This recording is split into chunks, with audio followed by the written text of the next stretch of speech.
Cell Academy, Goa's best institute for IIT, JEE and medical exam preparations for class 8 to 12th. State topper for NEET, JEE, BITSAT 2024 are produced by Cell Academy.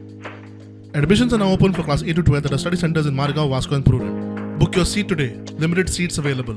The applicant, my client, was served with a notice under section 35(3). Now 35(3) is akin to section 41A of CRPC. What this talks about?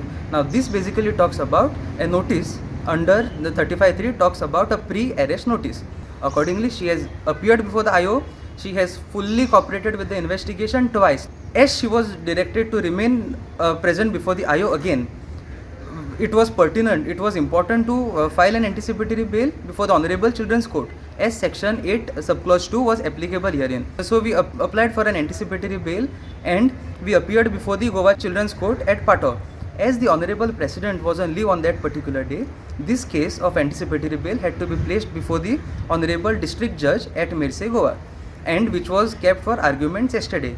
We had argued on behalf of the applicant yesterday and our arguments was canvassed, and today it was reserved for orders. Accordingly, the Honorable Judge was pleased to pass an order and allowing our anticipatory bail application by imposing certain conditions. Now the conditions are to cooperate with the investigation. Second condition would be to remain present before the investigation officer as and when directed, and third would be normal conditions.